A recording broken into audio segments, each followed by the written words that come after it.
कारगिल की कोई भी किसी भी पॉइंट की आप स्टोरी उठाएंगे ना तो दे आर एक्स्ट्रा ऑर्डिनरी, क्योंकि दुश्मन यहाँ पे बैठा हुआ है और हम इस लेवल पे हैं। वहाँ पे ऊपर से गोली आ रही है और हमारे जवान ऊपर जा रहे हैं। और जैसे ही मैं चला तो वहाँ पे जोजिला पास क्रॉस करते ही द्रास एंड ऑल वो पूरा NH1 अल्फा पे इट वाज ऑल शेलिंग मेरे ऊपर स्टार्ट होगी। तो वहाँ पे एक हमारी गाड़ी की फैन बेल्ट टूट गई।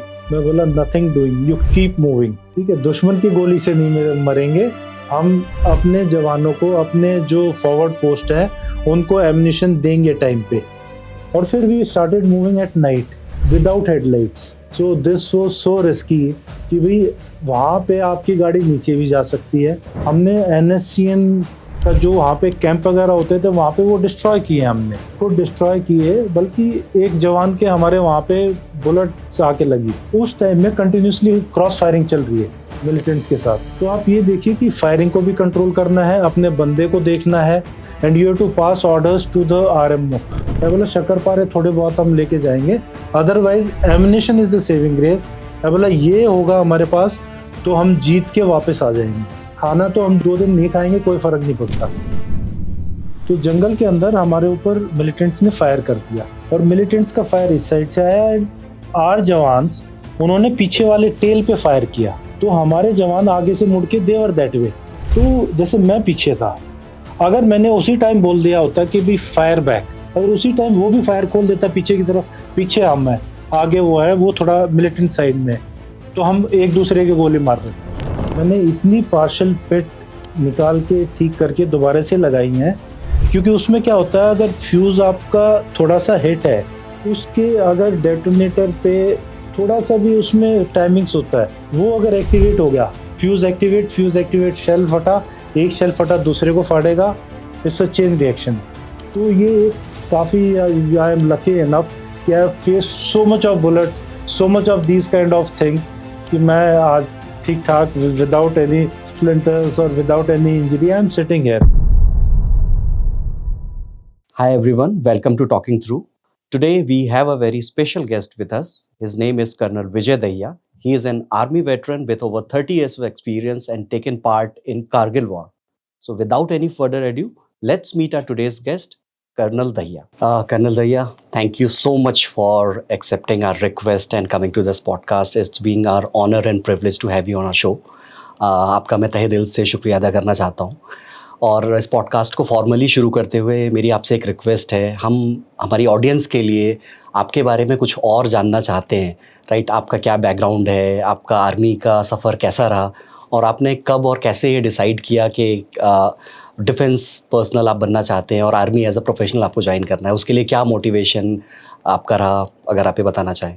First of all Rahul, thank you so much for inviting and sharing my experience with everyone. So my defense career started when I was small. Rather, since my birth, it started that time. Since my father was in army and he always wanted me to join an army. तो एक तो था कि father का सपना पूरा करना था और अकॉर्डिंगली उन्होंने मेरे को डाला स्पोर्ट्स स्कूल राय में। तो जहाँ पे क्लास 1 से क्लास 12 तक it was sports, academics and everything. तो उसी डायरेक्शन में वहाँ से स्टार्ट हो गया और घर में फौज का माहौल और एक डिसिप्लिन, पंक्चुअलिटी, वो सब देखते हुए, और सेम स्कूल में आई वाज इन हॉस्टल। तो from first class to 12th class I was in hostel for 12 years। तो वहीं से ग्रिलिंग स्टार्ट हुई कि मैं फौज ज्वाइन करूँगा। Though I cleared engineering as well, I cleared merchant navy, and when I cleared NDA, so I joined NDA. So I went to NDA in December 1991. वहाँ पे जाने के बाद 3 साल का वहाँ पे हमारी ट्रेनिंग होती है, ग्रेजुएशन होती है, because you go after 12th। तो उसके बाद NDA के बाद we went to IMA। IMA में at that point of time when I was in IMA, my father passed away. He could not see me becoming an officer. तो ये एक उनका सपना था कि मैं एक आर्मी ऑफिसर बनूं, तो मैंने पूरा किया। और मेरे को जैसे ही आर्मी में ट्रेनिंग की, आगे ज्वाइन किया, I was commission into 11 Jat, ठीक है।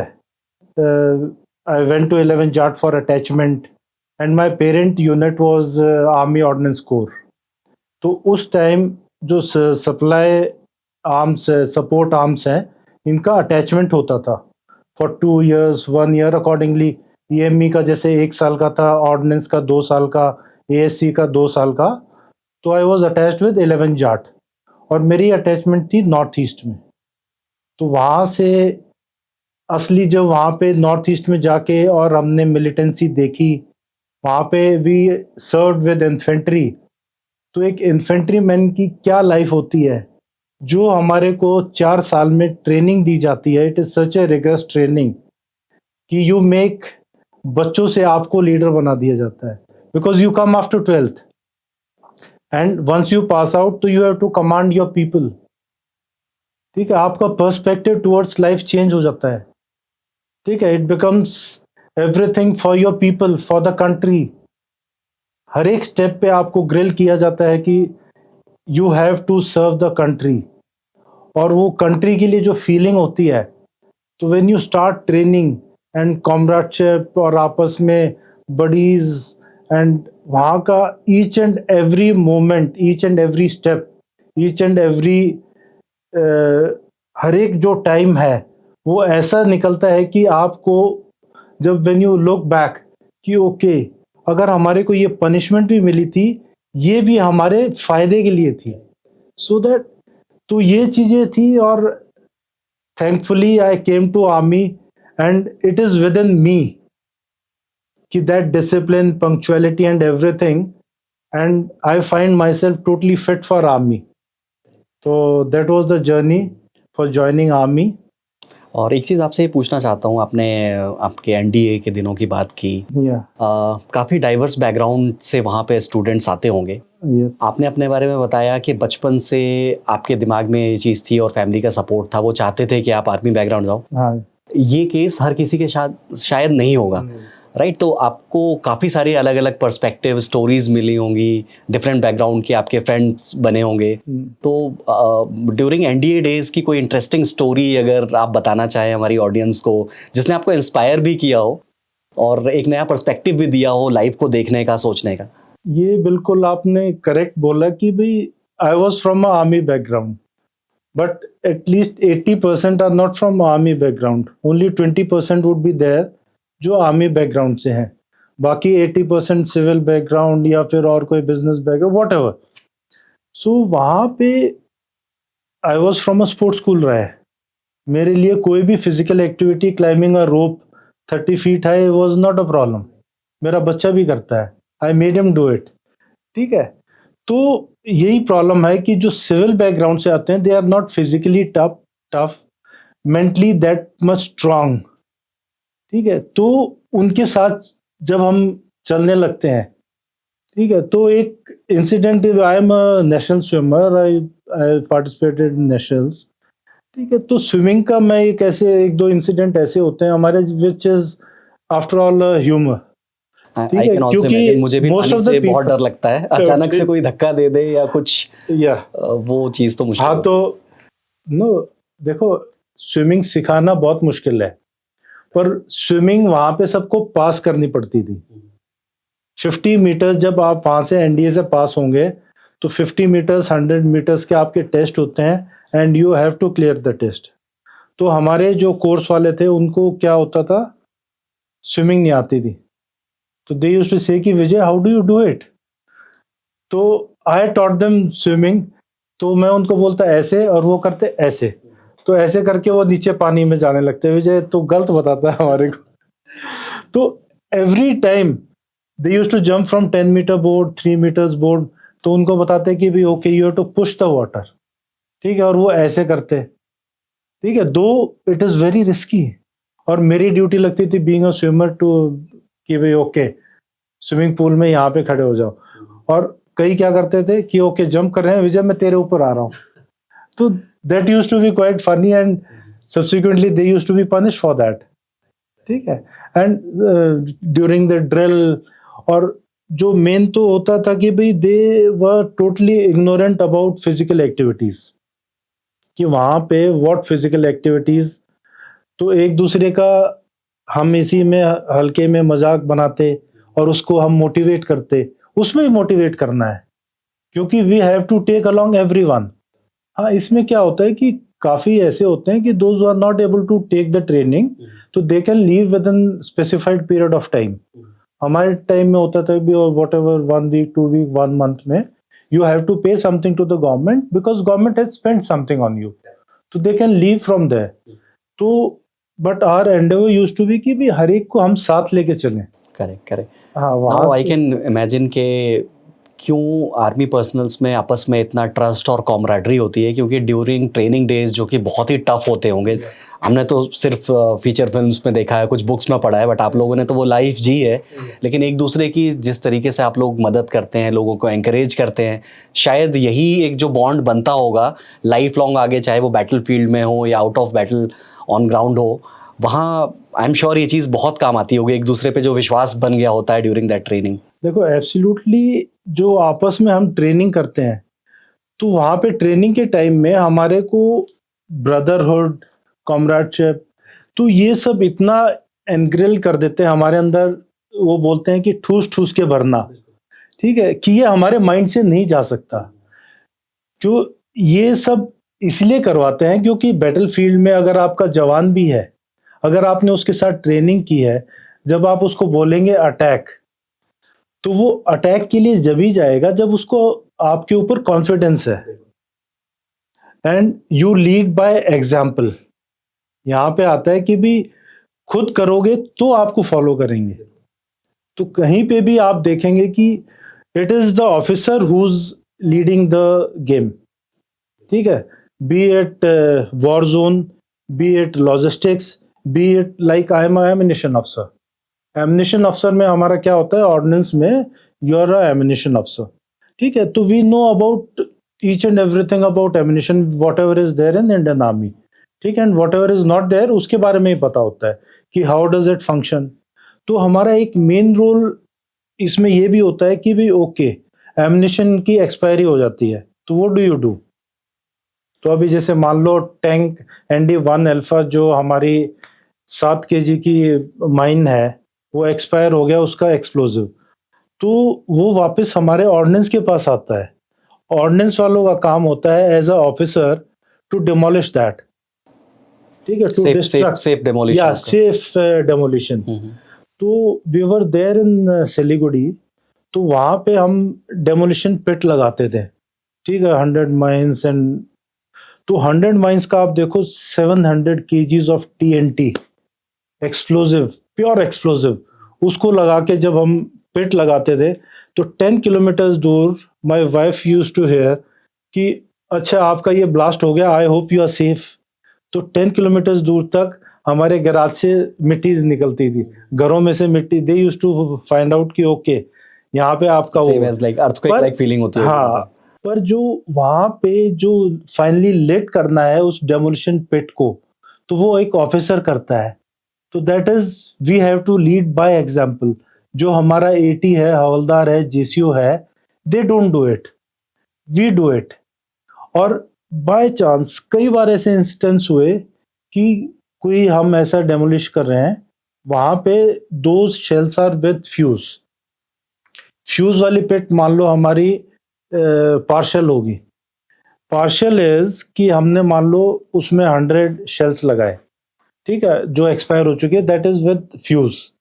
तो 100 शेल्स में से 50-20 whatever 50% is blasted and rest 50 are still intact. तो उस सिचुएशन में हमारे को क्या करना पड़ता है कि जाके पिट में से वो खोदना पड़ेगा। अभी दैट्स टोटली रिस्की, मैं आपके सामने बैठा हूं, it is all luck, all by luck. मैंने इतनी पार्शियल पिट निकाल के ठीक करके दोबारा से लगाई हैं, क्योंकि उसमें क्या होता है, अगर फ्यूज आपका थोड़ा सा हिट है, उसके अगर डेटोनेटर पे थोड़ा सा भी उसमें टाइमिंग्स होता है, ठीक है, वो अगर एक्टिवेट हो गया, फ्यूज एक्टिवेट, शेल फटा, एक शेल फटा दूसरे को फाड़ेगा, it's a chain reaction. Sympathetic detonation होती है, तो वहां पे अगर 50 शेल्स आपके आसपास हैं, ठक ठक ठक ठक, you are gone. I have seen this. जो हमारा सीएडी पुलगांव में एक इंसिडेंट हुआ था, तो वो भी ये हमारा इसका एंटी टैंक माइन का ही हुआ था। तो उस टाइम भी वहां पे क्या था, एग्जीक्यूशन हो गया था, और उसी की वजह से वहां पे जो भी फायर हुई, फायर के अंदर फिर वो अंदर ऑफ से वॉट एवर हैपेंड, ठीक है, इट वॉज अनफॉर्चुनेट इंसिडेंट। पर एम्यूनेशन से बचना, तो ये एक वो काफी, आई एम लकी इनफ कि I face so much of bullets, so much of these kind of things, कि मैं आज ठीक ठाक विदाउट एनी स्प्लिंटर्स और without any injury I am sitting here. हाँ, बस एक चीज की थोड़ी प्रॉब्लम हुई है, बिकॉज ऑफ डेमोलिशन हमारे सुनाई देना कम हो जाता है, बट इतना नहीं है कि भाई I can not hear anything, तो वो चीज है। तो ये सब हमारा जो ब्रदरहुड, आपस में बड़ी सिस्टम, तो ये सब सिखाता है कि भी आपको एक दूसरे के ऊपर इतना भरोसा, इतना फेथ है कि भी आंख बंद करके okay, just follow it, just obey the orders what you are getting. और कर्नल साहब, एक चीज़ मैं आपसे ये पूछना चाह रहा था, हमने बहुत सारी कहानियाँ सुनी हैं जो ऑफिसर्स और जो जवान फ्रंट्स पे होते हैं, राइट, लेकिन मेरा ये मानना है कि आप जिस डोमेन में हैं, जिसको बैकबोन कहा जाता है आर्मी का, ऑर्डिनेंस और सप्लाई रिलेटेड जो चीज़ें हैं, कि बैटलफील्ड में ठीक है हमारे जवान हैं, लड़ रहे हैं, लेकिन उनके हाथों में अगर हथियार नहीं होंगे, आपकी जो तोप है उसके अंदर जो एमुनेशन चाहिए, गोला, वो नहीं होगा, आप और आपकी टीम का जो क्रेडिट रहा है इस चीज़ में ड्यूरिंग कारगिल वॉर, उसके बारे में मैंने कुछ और पॉडकास्ट में सुना है, कुछ और लोगों से भी बात की है। उस बारे में मैं कुछ जानना चाहता हूँ कि जब वॉर शुरू हुई और आप लोगों की रिस्पॉन्सिबिलिटी थी कि जो भी अफेक्टेड एरियाज़ हैं वहाँ पर एक सर्टेन टाइम फ्रेम में आपको आपके कॉन्वॉय के साथ वो सारा एम्यूनेशन और सप्लाईज पहुँचानी थी।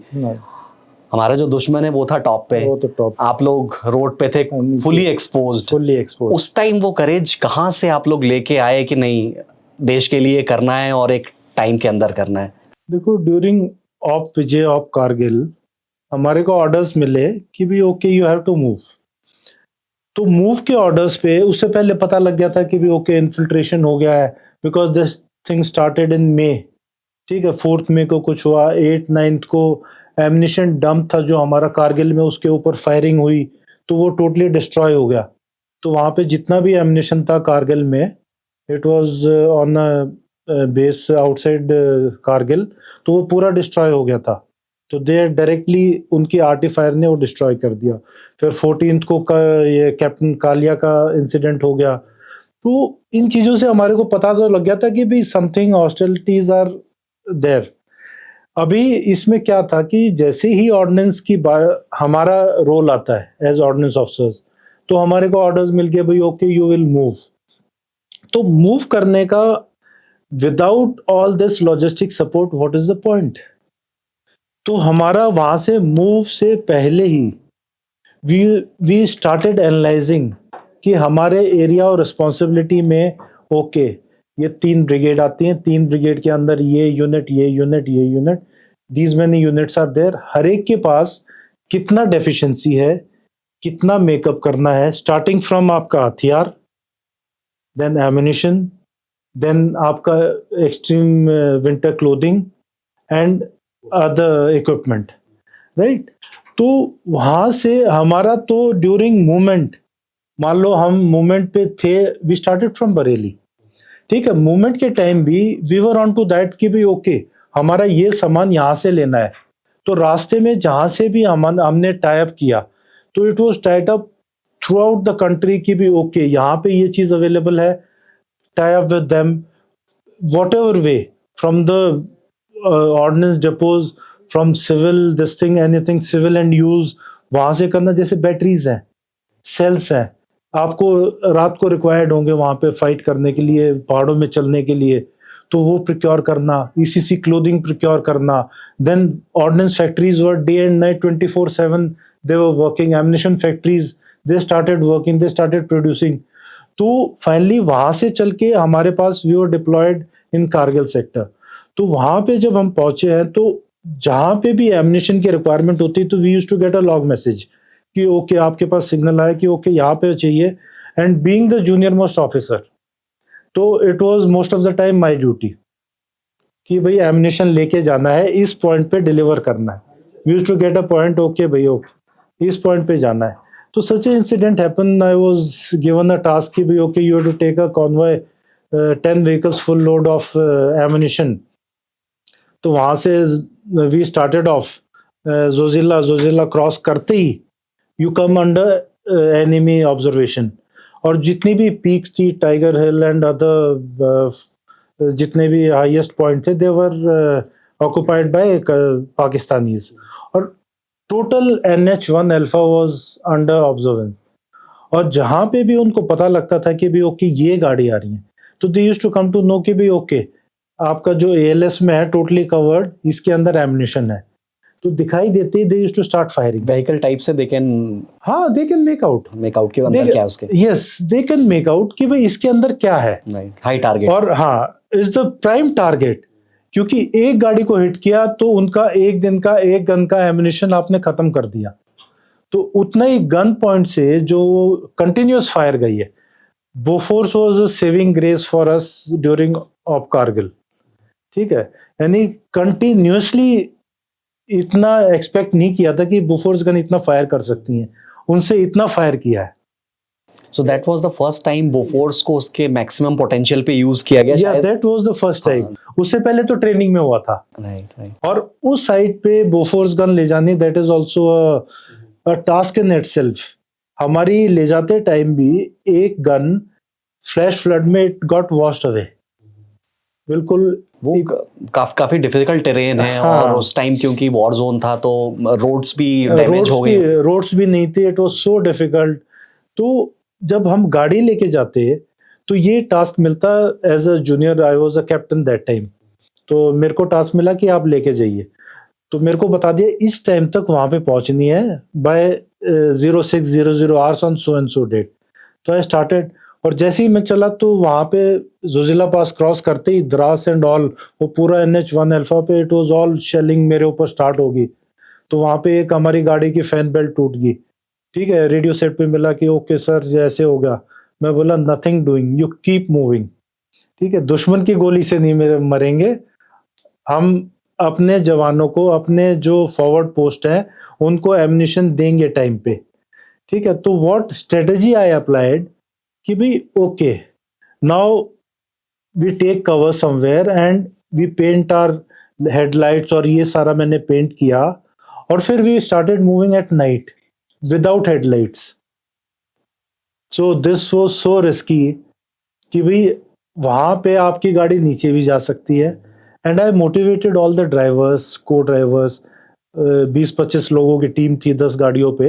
हर एक गाड़ी में 3 वो होते हैं जवान वहां पे, एक ड्राइवर, को ड्राइवर, एक डंडा मैन।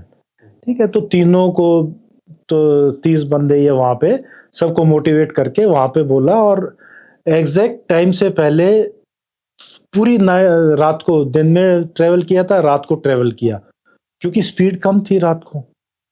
तो स्पीड कम होने की वजह से it took me so much time कि भाई without any accident I should deliver the ammunition to the forward post और टू द इन्फेंट्री जो कि अटैक के लिए अगले दिन जाने वाली थी। तो दिस वाज द चैलेंज। कोई भी इक्विपमेंट पहुंचाना, ECC क्लोथिंग देना, it was challenge for a logistic part. ठीक है, यहाँ पर आप लोगों को जो ट्रेनिंग मिली थी हाँ, वो काम आती है अपना एक मेंटल बैलेंस बनाने के लिए, लोगों को कैसे कलेक्टिवली एक कॉमन गोल के लिए कैसे मोटिवेट रखना है और उनसे काम कराना है। एंड एक क्वेश्चन और मेरे दिमाग में आ रहा है, मैंने कभी मुझे मौका नहीं मिला किसी से पूछने हाँ का, जी। किसी आर्मी पर्सनल से, ओके, कि जब भी कोई वॉर सिचुएशन होती है, हाँ जी, हमारी आर्मी मौका देती है सबसे यंग प्रोफेशनल्स को फ्रंट लाइन पे जाने का। ओके। राइट, उसका कोई एक स्पेसिफिक रीज़न होता है कि वो सबसे ज़्यादा जोश से भरे होते हैं, वो कुछ करके दिखाना चाहते हैं, या ये एक ट्रेंड रहा है पहले से, कुछ इसके पीछे साइंस है, मतलब लॉजिक क्या होता है? नहीं, देखो, young generation is always full of जोश। ठीक है, ऐसा नहीं कि जोश में हम होश खो बैठे। और हर एक लेवल पे there are different task and duties given. हमारे एमओडी में अगर बैठे हैं, मिनिस्टर साहब बैठे हैं, उसका कोई और टास्क है, पीएमओ से ऑर्डर आएगा, मिनिस्ट्री ऑफ डिफेंस में आएगा, फिर तीनों चीफ्स के पास आएगा, ठीक है, उनका प्लान, ओवरऑल प्लान बनाना है। और यंगस्टर्स किस लिए हैं? क्योंकि हमारे को at the lowest level officer कौन होता है? At our time it used to be second lieutenant, then lieutenant and captain, ठीक है, अभी तो लेफ्टिनेंट और कैप्टन होता है डायरेक्ट। तो इस टाइम क्या होता है कि ये यूनिट में सबसे ज्यादा नफरी में होते हैं। एक कर्नल होता है, फिर एक दो लेफ्टिनेंट कर्नल होते हैं, those who are in charge of all the company commanders, और वो होते हैं, फिर उसके नीचे मेजर्स, एडजुटेंट जो सिग्नल पार्ट है, फिर कैप्टन्स वगैरह, 2IC एंट ऑफिसर, ये सब होते हैं। तो स्ट्रेंथ, नीचे की स्ट्रेंथ होती है वो ज्यादा होती है, ऊपर इट्स लाइक अ पिरामिड। तो एक ऑर्डर देगा और बाकी एग्जीक्यूट करने वाले तो वो होते हैं। जैसे भी चेस के गेम में राजा तो एक ही है ना, प्यादे बहुत है, प्यादे हमारे सोल्जर्स होते हैं, फिर बाकी ऑफिसर्स है। It is different layer of this thing, and then we go at that way. तो ऐसा कोई सेक्रोसेंट नहीं है कि भाई यंग ऑफिसर्स ही जाएंगे या सीनियर ऑफिसर भी जाते हैं। नॉर्थ ईस्ट में we used to be there, हमारा सीओ हमारे साथ इन्फिल्ट्रेशन के लिए जाता था। वहां पे वी हैव फेस्ड, हमने NSCN का जो वहां पे कैंप वगैरह होते थे, वहां पे वो डिस्ट्रॉय किए, हमने खुद डिस्ट्रॉय किए। बल्कि एक जवान के हमारे वहां पे बुलेट आके लगी पेट में, and that happen to be standing right beside me, ठीक है। उसके जैसी बुलेट लगी एकदम, तो उसको कुछ पता नहीं लगा। थोड़ी देर में उसने बोला सर खून, तो खून कहते ही वो ही फेल डाउन। तो रेडियो सेट था, क्योंकि हर एक ऑफिसर के साथ एक रेडियो सेट वाला साथ चलता है। तो मैंने रेडियो सेट पे बुलाया, एंड उस टाइम में कंटिन्यूसली क्रॉस फायरिंग चल रही है मिलिटेंट्स के साथ। तो आप ये देखिए कि फायरिंग को भी कंट्रोल करना है, अपने बंदे को देखना है, and you have to pass orders to the RMO, जो रेजिमेंटल मेडिकल ऑफिसर होता है। We have got a doctor as well, जो डॉक्टर हमारे साथ जाता है, ठीक है। यहाँ पे आप सोचेंगे कि भी डॉक्टर का तो हॉस्पिटल में काम है, पर डॉक्टर वहां पे इन्फिल्ट्रेशन में हमारे साथ अंदर घुसा हुआ है, ठीक है। He is also having his personal weapon.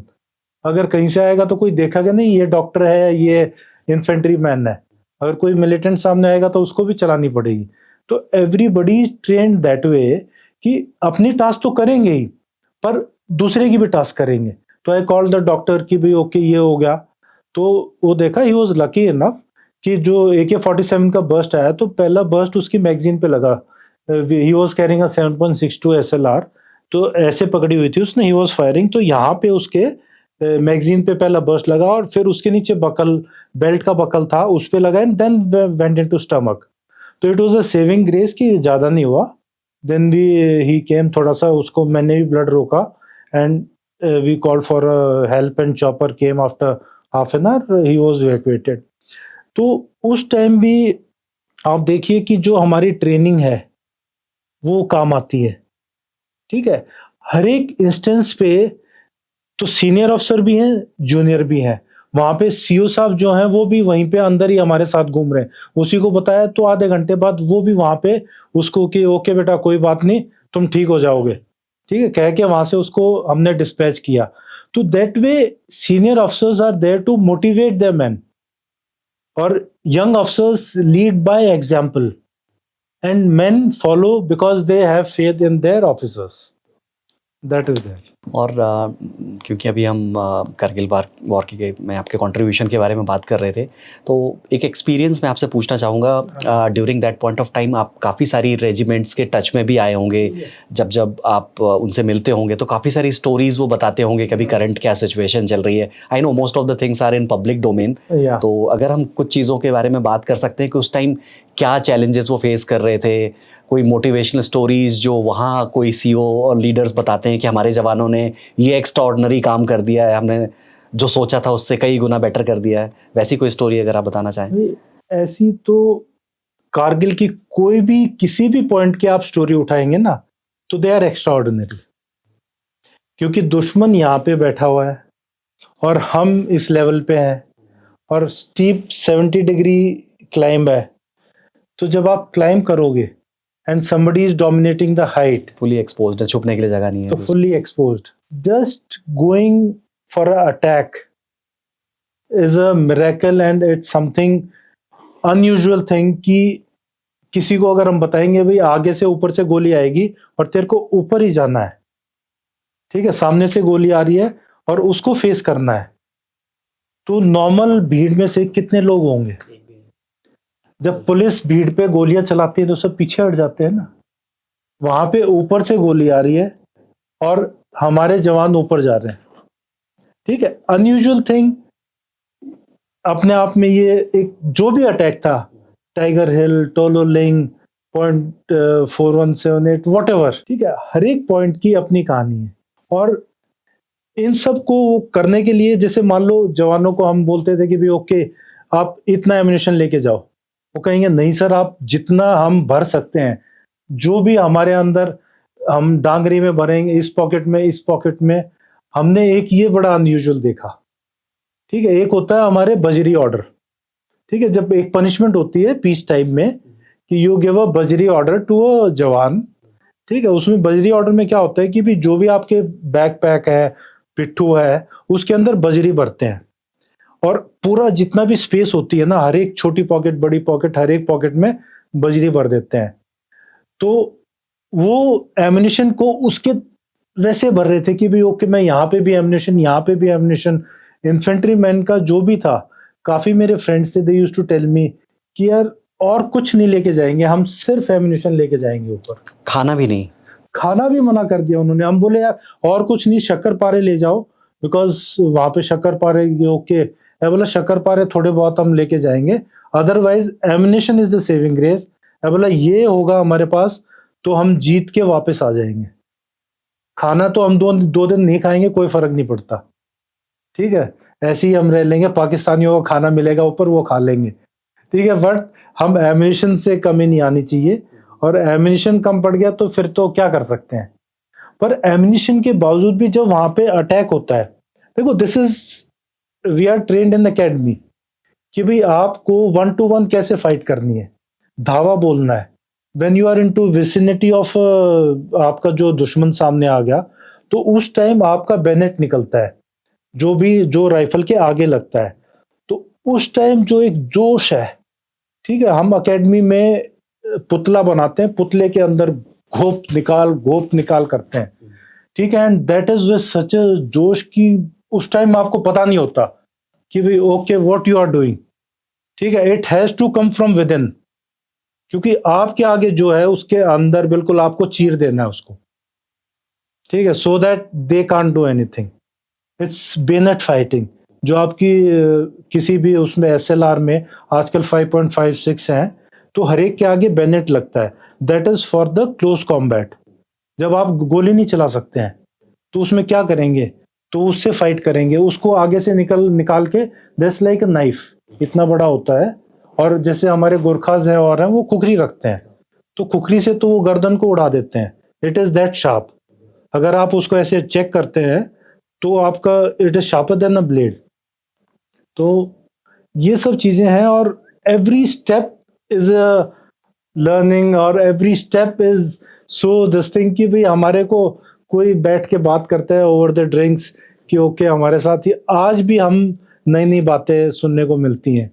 किसी भी कारगिल जिसने पार्टिसिपेट किया है, जो वहां पे एक्चुअल में प्रेजेंट था, उसका तो एक्सपीरियंस इट इज ट्रेमेंडस, ठीक है। हर एक के मुंह से अलग कहानी निकलेगी। I can imagine.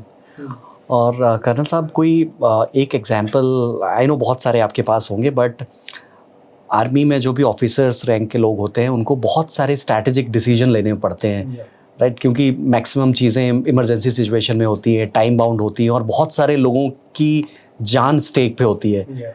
उस टाइम अपने दिमाग को कैसे आप लोग एक बैलेंस स्टेट में रखते हैं? और अगर आपके पास कोई एक ऐसा एग्जांपल हो जहाँ पे आपके एक स्टैटिक डिसीजन ने कोई बहुत बड़ी चीज़ होने से रोक ली हो, या कुछ आपकी ओवरऑल एक्सपीरियंस में कभी ऐसा रहा हो? देखो, ये जो हमारे माइंड को मेंटली स्ट्रांग बनाया जाता है and taking decision under stress, ठीक है, ये हमारी ट्रेनिंग का ही पार्ट होता है, ठीक है। ट्रेनिंग में we are put under so much of stress, so much of mental आपके ऊपर मेंटल, उससे time constraint, physical activities, there are so many things mounted on you. वहाँ पे एक्सरसाइज होते हैं, आपके कैंप्स होते हैं, ठीक है। You continuously walk for 2 days continuously. आपको ऐसा इंस्टेंस होता है कि 5 to 6 days का आपका कैंप होता है, उसमें आपको 8 घंटे को सोने को मिलता है, ठीक है। You are depriving your sleep, ठीक है। तो आपका जो माइंड है, तो it is tuned from that instance. Training से ही स्टार्ट होता है आपको स्ट्रेसफुल सिचुएशन में आपको डिसीजन लेना। So you mean to say कि आर्मी में ट्रेनिंग का जो एक सिस्टम ऐसा बनाया गया है कि रियल लाइफ सिचुएशंस को इमिटेट वहाँ पे किया गया है कि इन फ्यूचर कभी अगर वैसी सिचुएशन में आ जाए तो आपको कुछ नया महसूस ना हो। जैसा आप मुझे कह रहे थे कि पुतले को मार जब वो करते हैं एक्सरसाइज उसके साथ, तब माइंड में होता है कि वो सच में आपका एनिमी है। वो चीज़ आपने ड्यूरिंग ट्रेनिंग किया है तो एक्चुअली करने में आपको कोई हेजिटेशन नहीं होगा। हाँ, ट्रेनिंग में they can give you the up कि उस लेवल का दे देते हैं, ठीक है। पर एक्चुअल में ग्राउंड में जब ब्लड कोई देखेगा तो क्या होगा, ठीक है। अभी if you are stuck in a jungle, आप लॉन्ग पेट्रोल्स में जाते हैं, आपका खाना खत्म हो गया या you are attack by militants या कुछ हो गया, बिकॉज J&K में, नॉर्थ ईस्ट में ये कॉमन वो है, ठीक है। तो ट्रेनिंग के टाइम में हमारे को सिखाते हैं कि भी आपको जंगल में कैसे रहना है। देखो, being a non veg is very easy, पर आपने कभी मुर्गा मारा है और विदाउट चाकू या वो मारा है? कैसे करेंगे? तो वहां पे Survival tactics. ट्रेनिंग में हमारे को मुर्गा देते हैं कि भी ओके, ये आपको एक जिंदा मुर्गा दिया, okay how will you cook it. तो उसका सिखाते हैं वो कि भी ओके, मुर्गा पकड़ा, उसकी गर्दन ये पकड़ी और टक झटका दिया, आपसे करवाते हैं वो। तो कितनी भी डिफिकल्ट सिचुएशन में हो, आपके पास जो भी हाँ। रिसोर्सेस हैं उसमें कैसे अभी आप स्नेक ईटिंग है, हाँ ठीक है, आपको बताते हैं ओके स्नेक आ गया, उसका 8 इंच यहाँ से काटा, 8 इंच यहाँ से काटा, स्किन को ऊपर से उतारा, वाइट आया और जस्ट ईट इट। आग में अगर करना है तो दैट्स अ लग्जरी, अगर नहीं करना तो you can eat that way also.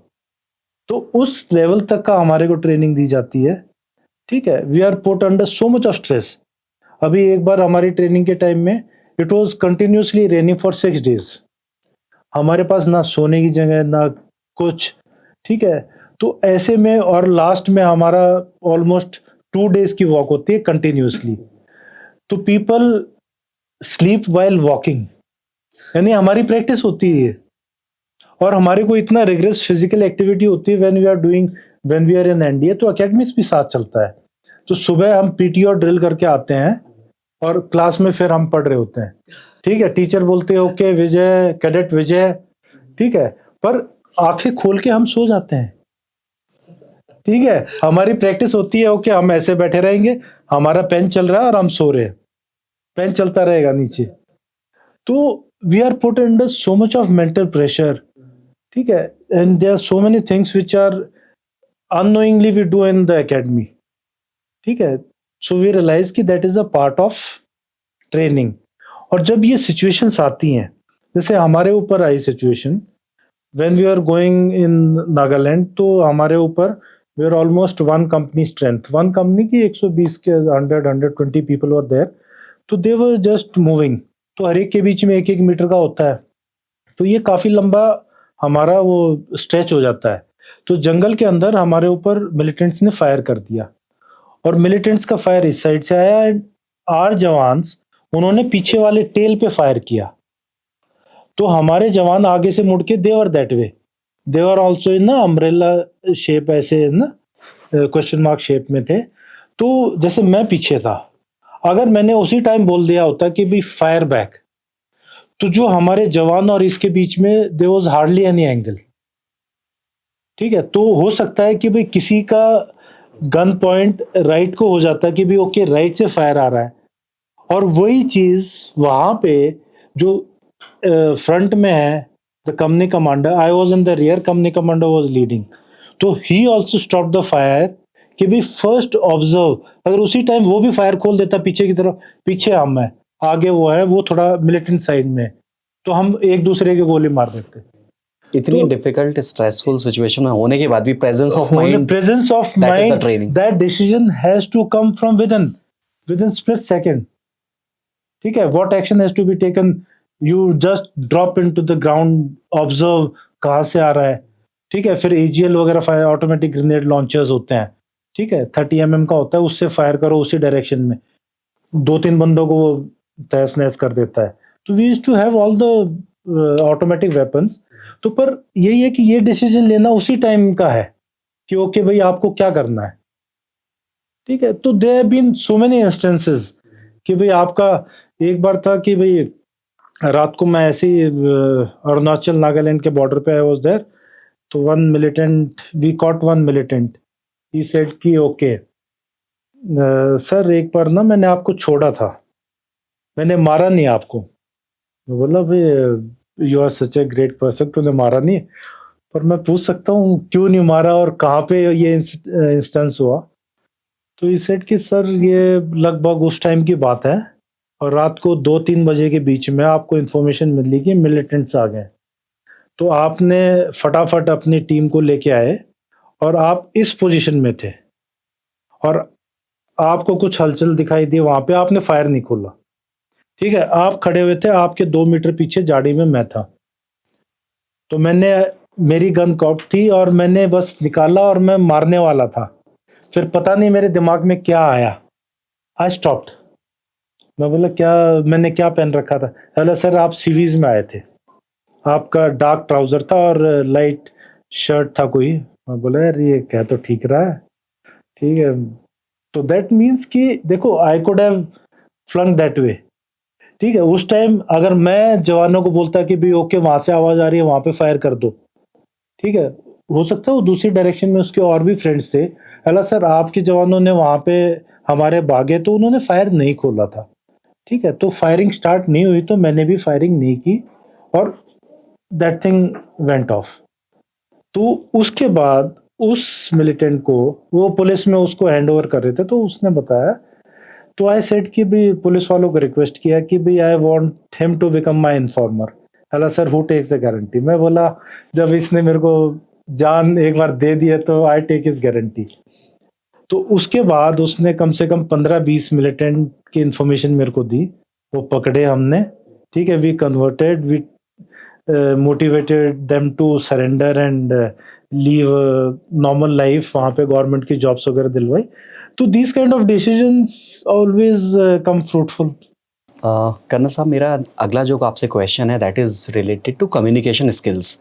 हमने बहुत सारी बात की कि जवानों की और ऑफिसर्स की कैसे ट्रेनिंग होती है, बट मुझे कहीं ना कहीं लगता है कि कम्युनिकेशन, चाहे वो वर्बल हो या non verbal, during any stressful situation, आप वॉर फ्रंट पे हैं, किसी एनिमी के सामने हैं, या नॉर्मल अगर आप पीस टाइम में भी हैं, तो जैसे आप अपने ट्रूप्स के साथ, अपने सीनियर जूनियर्स के साथ कम्युनिकेट करते हैं, वो चीज़ बहुत इम्पॉर्टेंट है, राइट? तो आपकी लाइफ का अगर कोई ऐसा एक एग्जाम्पल हो जहाँ पे किसी डिफ़िकल्ट सिचुएशन को या किसी मुश्किल बात को आपने अपनी टीम को सिंप्लीफाई करके समझाया हो, ताकि वो चीज़ तो मुश्किल है करना, राइट? वो एकदम से ऑर्डर में यस सर निकलना थोड़ा मुश्किल है, लेकिन आपने अपने शब्दों में उनको डिफरेंटली बताया हो और लोग इंस्पायर होके बिल्कुल सब करने के लिए तैयार है. ऐसी कोई सिचुएशन, कोई कुछ हुआ हो आपकी लाइफ में? अगर देखो, communication is very important part, army में भी, अदरवाइज ऑल्सो. ठीक है, एवरीबडी नीड टू कम्युनिकेट. जो इंसान, जानवर भी कम्युनिकेट करते हैं, पर इंसान बोल के कम्युनिकेट कर सकता है, इशारों से कर सकता है. There are so many ways. ठीक है, तो आर्मी में first of all we have to be clear and concise, to the point. ठीक है, there should not be any ambiguity, no confusion, no doubt. ठीक है, वो बोलते हैं जवान समझ गए, ठीक है साहब. ठीक है, तो we have to be concise and clear in our orders. अगर हम खुद ही उस चीज को डाइजेस्ट नहीं कर पा रहे हैं कि okay we have to get this thing done, अगर हम कहते हैं कि इस पार्टी को तोड़ना है, अगर मैं कन्विंस हूं और मैं ऑर्डर देता हूं, तो जवान तो मान ही जाएगा. कि बाय हुक और क्रुक डायनामाइट फिट करो, डोजर लगाओ, डू व्हाटएवर मे कम, पर ये आपको करना है। वो क्यों करेंगे? हमारे साहब का ऑर्डर है। You give them order, they will do it. Trust वहीं से आता है जवान को कि साहब बोल रहे हैं एंड ही इज हाँ। क्लियर इन हिज थॉट्स, तो करना है और ये हो जाएगा। तो ये ऑर्डर्स का जो आपने बताया एक कि भाई ऐसा ऑर्डर जो कि बहुत ही एक, मैं कहूंगा कि it was something funny and could not be accomplished without an order.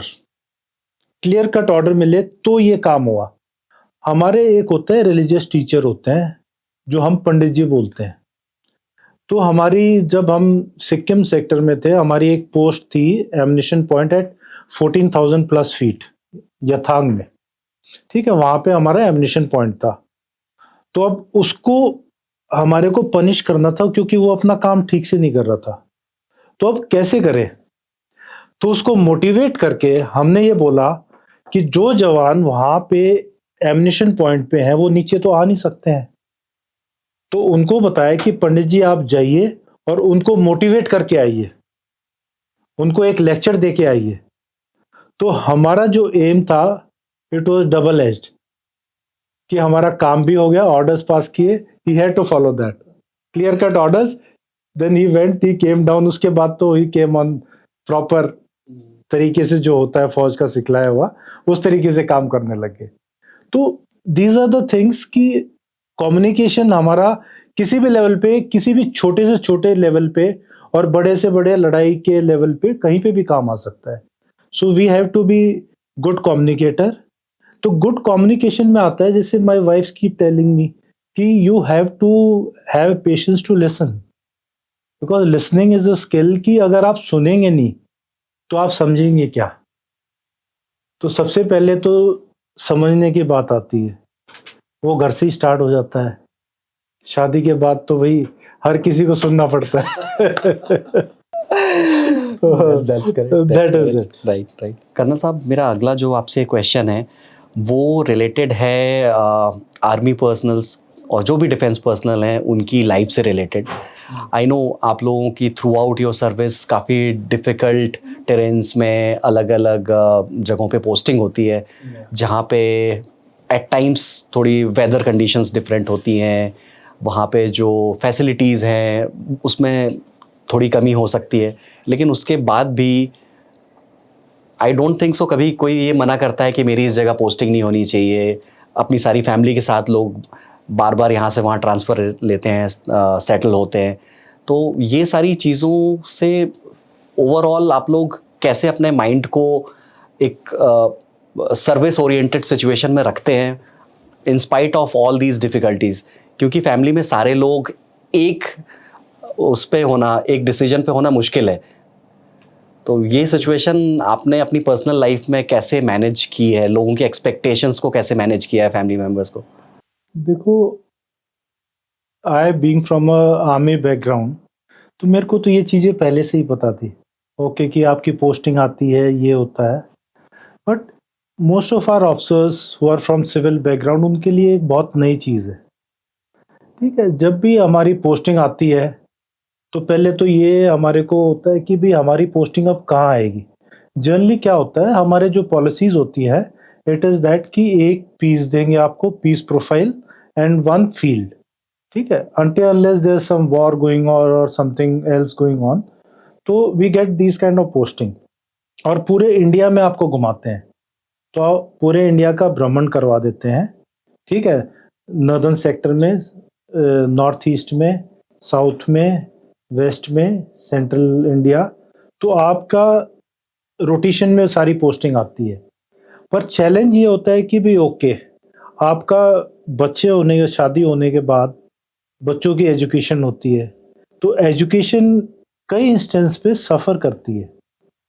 ठीक है, पर द थिंग इज़ कि कोई भी आर्मी ऑफिसर इसके बारे में क्रिप नहीं करता है, क्योंकि हर एक 2 साल में वी हैव टू मूव।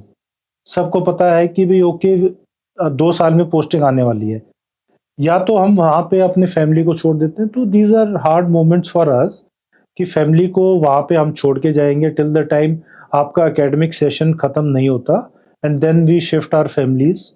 तो सेपरेशन फ्रॉम फैमिली हमारा बहुत ज़्यादा होता है, जवानों का भी और ऑफिसर्स का भी।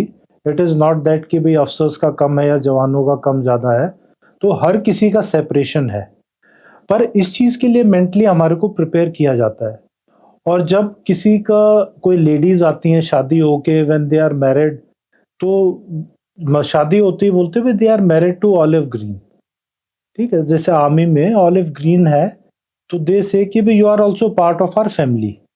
तो इसके लिए भी अलग ऑर्गेनाइजेशंस हैं हमारे आर्मी में, those who take care of army wifes and everybody. तो अभी क्या होता है कि भाई पीछे से जब आर्मी वाइफ्स का चले जाते हैं, तो हमारा वहाँ पे यूनिट है, तो everybody is there to look after the lady, look after the kids. तो आपको सपोर्ट मिलता है, तो एक मेंटल पीस होती है कि भाई वहाँ पे हमारी फैमिली को प्रॉब्लम नहीं आएगी। तो जो ये हमारा फैमिली बॉन्डिंग है, एक दूसरे के ऊपर फेथ है, जो हमारा ट्रेनिंग में भी सिखाते हैं कि भी आपस में we are brother officers, everybody is together. तो ये है कि भाई जैसे जो ऑफ विजय के टाइम में, ऑफ कारगिल के टाइम में जो मेरे बडीज थे या किसी और यूनिट में, उनके आज तक मेरे को फ़ोन आते हैं 20 साल के बाद भी कि ओके सर आप कैसे हो। तो I used to tell them कि भाई हर किसी को मैं बोलता हूँ कि भाई चलो सुखे में तो कोई वो नहीं करता, पर कभी भी कोई रिक्वायरमेंट होती है तो प्लीज़ कॉल मी। ठीक है, I keep contact with each and every soldier, जो भी जिसने मेरे साथ सर्व किया है। तो आई टेल देम कि किसी को भी कहीं पे कोई रिक्वायरमेंट हो, जो काम मेरे थ्रू हो सकता है, ठीक है, आई विल डू इट। तो रिटायरमेंट के बाद सबको कोई ना कोई रिक्वायरमेंट होती है, किसी को नौकरी की रिक्वायरमेंट है, तो I help them in getting good jobs. कहीं पे अगर अपने कॉन्टैक्ट से हो जाता है, and we know each other. ठीक है, और एक चीज और है, जैसे यहाँ पे जॉब्स की बात आई, तो किसी भी आर्मी पर्सनल को, किसी भी सोल्जर को आप आंख बंद करके ट्रस्ट कर सकते हैं, and they got so much of skill in them. अगर एक जवान को भी हम कोई भी ड्यूटी पे, अगर गार्ड की ड्यूटी पे भी लगाते हैं ना, तो यू कैन मेक आउट कि ही इज अ एक्स फौजी, he is a civilian. I am not saying कि भी सिविलियन कांट बी गुड, पर सिविलियन की ट्रेनिंग नहीं है उतनी जितनी एक फौजी की है। हमने भी उसको 10-10 घंटे एक जगह खड़े होके हमने भी ड्यूटी दी है, रात को ड्यूटी देना, हर एक चीज दिन में ड्यूटी देना, आँख खोल के रखना, ये चीज आपस में बॉन्डिंग लेके आती है। ठीक है, आपस में एक दूसरे का दुख दर्द समझना। तो जब हमारी मूवमेंट होती है पोस्टिंग के टाइम में, तो our entire unit is there to help us out in any situation. हमारा क्या होता है कि भाई ऑफिसर बाद में यूनिट में पहुंचता है, हमारा सामान ट्रक से पहले पहुंच जाएगा। ठीक है, किसी भी लोकेशन में हमारी पोस्टिंग आती है, तो हमारे को ये चिंता नहीं है कि भाई हमारा सामान कहाँ जाएगा। वहां पे जो ऑफिसर्स, जो जवान बैठे हैं, तो they will take care of our luggage कि इसको यहाँ पे अच्छे से रखवा दो कि धूप पानी से बचेगा, और जब अफसर आएगा तो उसको हम हैंड ओवर कर देंगे।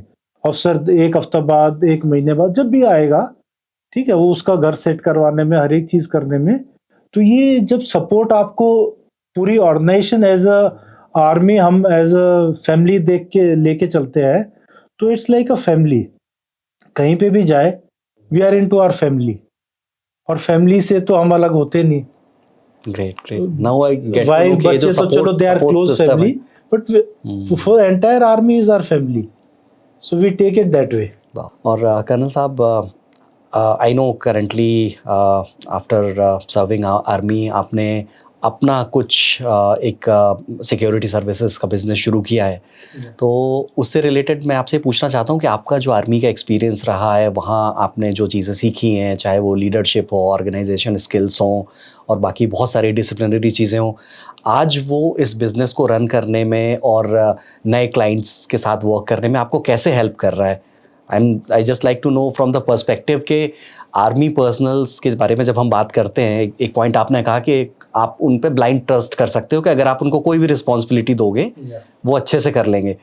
तो उसी पर्सपेक्टिव से मैं जानना चाहता हूँ फॉर आवर ऑडियंस कि वो कर्नल दहिया को किस किस नज़रिए से वो देखें। एक आर्मी पर्सनल की लाइफ तो हमने देख ली, अब एक बिजनेस पर्सनल का पर्सपेक्टिव अगर मैं पूछूं। देखो, once a soldier always a soldier, I would say that। तो बिजनेस मैंने स्टार्ट किया सिक्योरिटी सॉल्यूशन अपना task for solution, task for security है हमारा।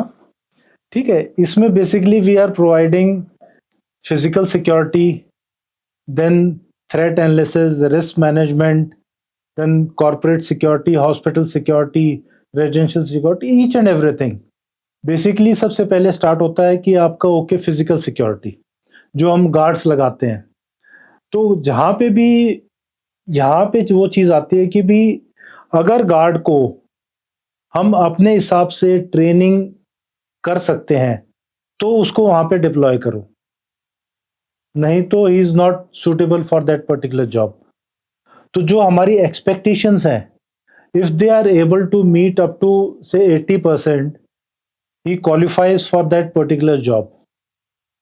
ठीक है, और जो हमारे एम्प्लॉयज है जैसे फील्ड ऑफिसर है हमारे, अब उसकी डेडिकेशन इस लेवल तक की है कि अगर किसी दिन किसी लोकेशन पे कोई गार्ड एब्सेंट हो गया तो my field officer goes there, gives the duty without telling me, और खत्म करने के बाद बोलता है सर यहाँ पे एक गार्ड नहीं था तो मैंने जाके वहां पे रात को ड्यूटी की है। तो this is the kind of dedication which comes from within. मैंने उसको नहीं बोला, he could have arranged anybody, spare वाला लगा दिया, पर हो सकता है वो स्पेयर वाला कहीं पे ऑलरेडी एंगेज हो गया।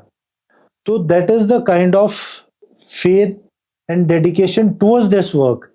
We don't take it as a business, we take it as कि भाई we have to serve the nation. जब नेशन को सर्व करने की बात आती है, be it borders, be it within Delhi NCR Gurgaon, ठीक है, we will give our best. और अपने जो भी हमारा क्लाइंट है उसको will not give them opportunity कि भाई वो हमारे से जितना एक्सपेक्ट करता है हम उससे उसको कुछ ज़्यादा ही दे। ठीक है, हम मेरे को अपनी सेविंग अगर कभी होगी तो इट इज़ गुड, नहीं होती तो I am satisfied with my pension as well. ठीक है, I am just running just to keep myself engage and do something in which I am good, that is it. Right right. और colonel साहब, आपने अपने career में काफ़ी senior लोगों के साथ काम किया होगा, कुछ लीडरशिप लेसन्स जो आपने अपने सीनियर्स से सीखे हैं।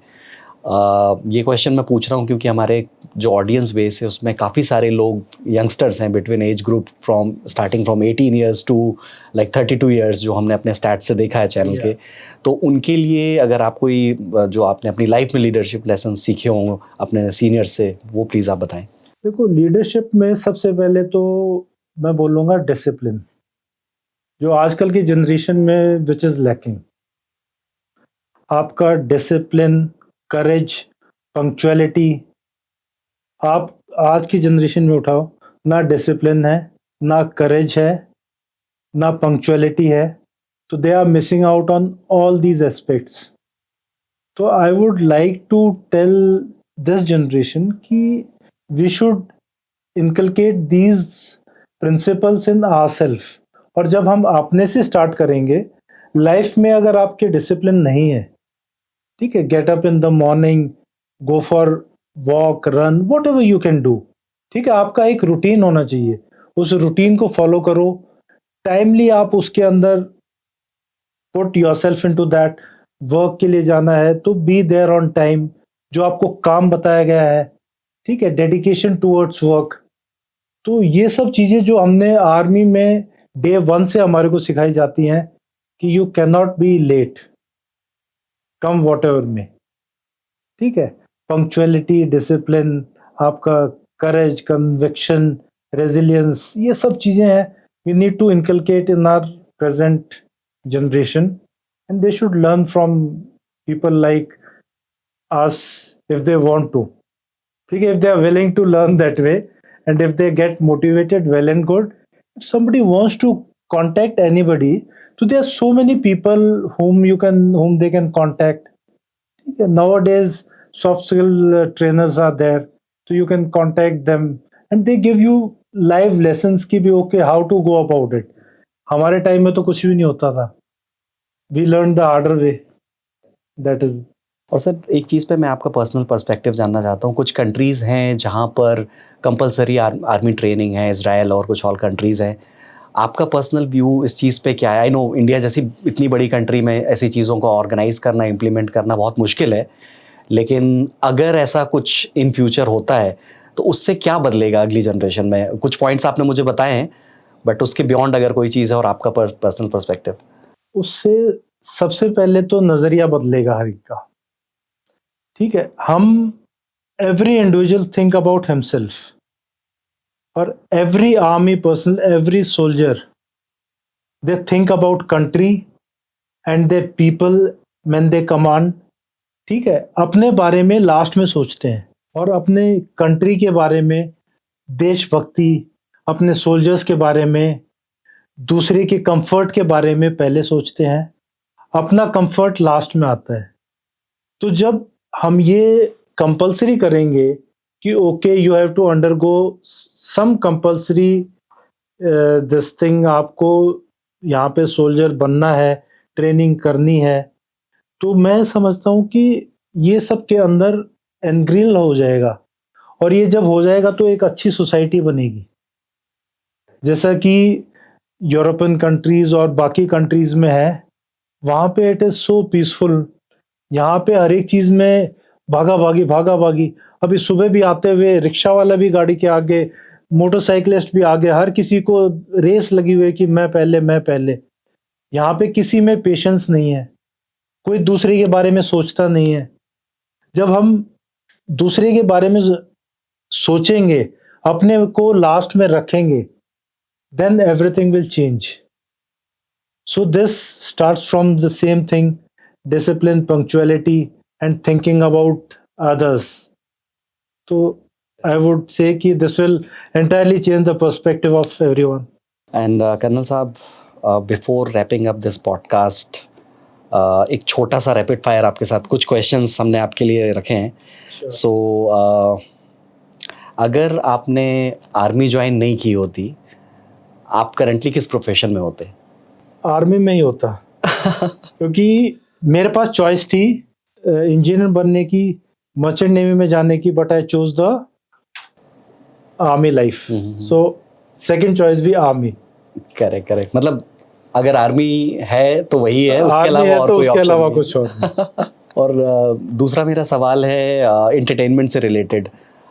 आपके हिसाब से आपने काफ़ी सारी मूवीज़ देखी होंगी, इंडियन मूवीज़, फॉरेन मूवीज़। कौन सी ऐसी मूवी है जिसने आर्मी लाइफ, आर्मी वैल्यूज़ को काफ़ी हद तक अच्छे से कैप्चर किया है आपके हिसाब से? देखो, आई have seen lot many movies, books, काफ़ी देखी हैं, पर जो एक्चुअल में आर्मी लाइफ को डिपिक्ट करती है, ऐसी मूवी नहीं बन सकती। क्योंकि मूवीज में क्या होता है, you have to glamorise. So glamorisation के साथ you can not go parallel with it. Army life is different and movies are different. दो हिंदी मूवीज हैं, लक्ष्य, बॉर्डर, फिर Saving Private Ryan and many others, T-55 and true stories के ऊपर है। They depict the true stories. But army life में के लिए ऐसा कोई मूवी नहीं है अभी जो कि बिल्कुल डिपिक्ट करती हो। It is totally glamorised. Army life is totally different. Got it. And any myth about army life that make you laugh? लोगों से आपने सुना होगा, आपने कहा क्या बोल रहा है, ऐसा तो कुछ भी नहीं होता। Everybody thinks कि all army people drink, they take drinks. I don't feel so. So many people they are teetotaler. Me too. तो क्योंकि पार्टी में जाते हैं तो वो कहते हैं कि you don't drink, army person होके यू डोंट ड्रिंक। तो इट इज समथिंग लाइक कि भाई दे थिंक कि every army person drinks. So that is a myth. Got it. And if you get chance to appear on any show or any TED talk, what will be the topic you will be speaking on? Once a soldier, always a soldier. Oh, that's great. That's great. And last thing is, one thing the army trains you for that no business school will ever can. Business school teaches about individual and collective, this thing, individual success and collective progress, whereas in army it teaches कि we care for each other. everybody is prior to you. It is not for yourself, it is for others, your nation, your people, your jawan, your soldiers you are commanding. It is always for that. It is never for yourself, it is for others. And whereas business school teaches for your success and your prosperity, that is it. Great great colonel साहब, आपसे बात करके मैं आपको बता नहीं सकता how motivated and inspired I am feeling right now. बहुत सारी ऐसी चीज़ें हैं जो ड्यू टू टाइम कंस्ट्रेन हम आज कवर नहीं कर पा रहे हैं, बट आई विश आपके साथ हम दोबारा बात करें. तो तब तक के लिए मैं सिर्फ आपको आज के लिए थैंक यू देना चाहूँगा. Thank you so thank you much. So much for time sir. Thank you. And definitely we will plan another round of podcast with you. आपसे बहुत सारी चीज़ें, हम कुछ स्पेसिफिक टॉपिक्स के बारे में बात करेंगे. Sure. आज का दिन तो आपके बारे में कुछ और जानने के लिए था, right? But definitely we will meet again soon and discuss some topics, do some deep dive. Okay. Thank you so much. Thank you so much for your Thank time, sir. Thank you so Okay. much.